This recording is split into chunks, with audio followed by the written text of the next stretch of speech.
Hey, and welcome to The Explainer. Today, we're going to tackle something we all want more of, great sleep. And we're going to build a full 24-hour guide to get you there. The craziest part? A good night's sleep, it actually kicks off the second you open your eyes in the morning. And, I mean, let's be real. Who hasn't been there, right? Just tossing and turning, staring at the ceiling, begging your brain to just shut off. It's such a common struggle. But here's the good news. There are real, science-backed things you can do about it. So, first things first, let's get one thing straight.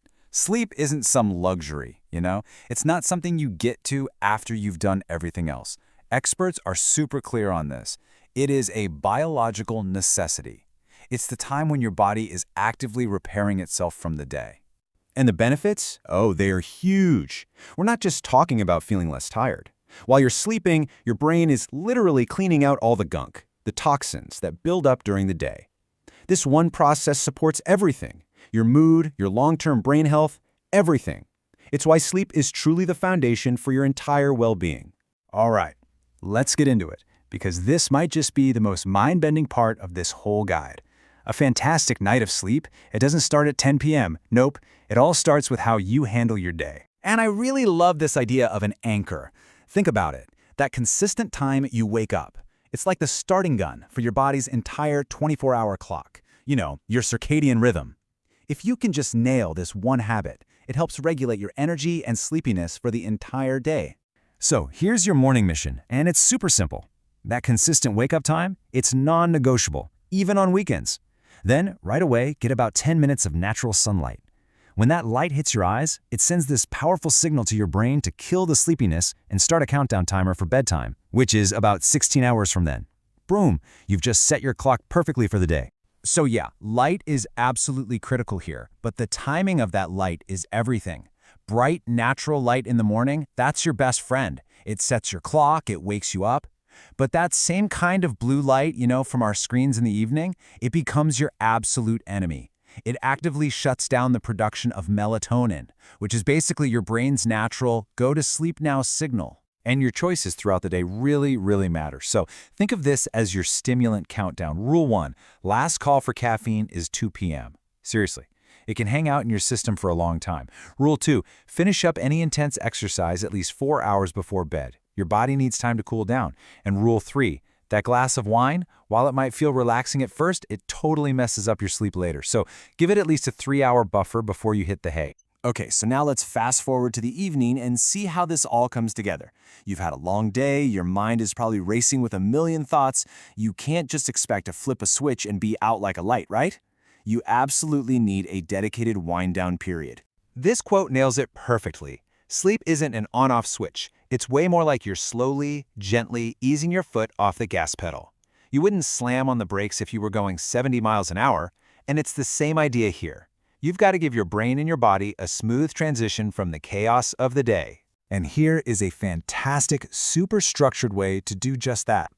About an hour before you want to be asleep, start this 3-step ritual. First, spend 20 minutes doing some productive prep for tomorrow. Get the logistics out of the way. Then, the next 20 minutes are for hygiene, brushing your teeth, washing your face. And that final 20-minute block, that is pure relaxation. No screens, maybe a book, maybe some deep breathing. This routine becomes this incredibly powerful signal to your brain that, hey, sleep is coming. Okay, but what if you get hungry? This is such a classic problem, isn't it? A rumbling stomach can definitely keep you up, but so can being too full. So what's the deal? What's the expert-approved answer here? Well, the secret here is a small snack that combines complex carbs with a little bit of protein or calcium. See, that specific combination helps your brain produce more serotonin, which is a chemical that makes you feel calm and relaxed. So just think of it as a strategic little bite, not a full-on meal. Now, what about a racing mind? If your brain just kicks into overdrive the second your head hits the pillow, you have got to try this. Get those thoughts out of your head and put them on paper. Seriously, just take 5 minutes. Write down what's bugging you and maybe one tiny next step for each thing. This brain dump can be unbelievably effective at shutting up that noisy inner voice. So you've managed your day, you've wound down your evening. Now for the final piece of this puzzle, optimizing the actual physical space where you sleep.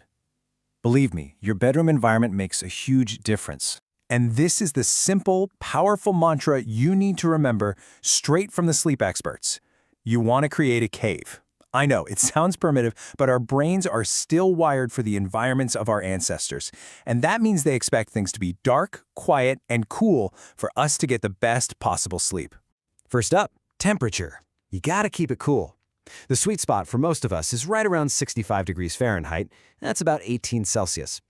A cool room actually helps trigger your body's natural drop in core temperature, which is a huge signal that it's time to sleep. So let's lock in this ideal environment. First, it needs to be dark, and I mean pitch dark. Cover up every little electronic light. Second, keep it quiet. A white noise machine can be a total game changer here. And finally, and this is a big one, make sure your bed is reserved for just two things: sleep and intimacy. That's it. This trains your brain to associate your bed only with rest, and that is an incredibly powerful psychological trick. Okay, now it's really, really important to say this. While all these strategies can be absolutely life-changing for a lot of people, they aren't a magic cure-all. Sometimes when you have persistent sleep problems, it's actually a sign of an underlying issue that really needs a doctor's attention. So look, if you've really given these tips a fair shot and you are still struggling night after night, please don't just accept that as your new normal. That is the signal. That's your cue that it's time to talk to a healthcare professional, maybe even a sleep specialist. And there are a few common medical conditions that can seriously mess with your sleep. Things like sleep apnea, restless leg syndrome, or even chronic insomnia. Getting a proper diagnosis is always the first step toward getting effective treatment, so please, don't hesitate to get help if you feel like something more is going on. Whew, we've covered a whole lot, right?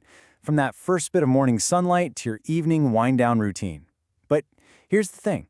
Knowledge is only powerful if you actually act on it. So I'll leave you with this.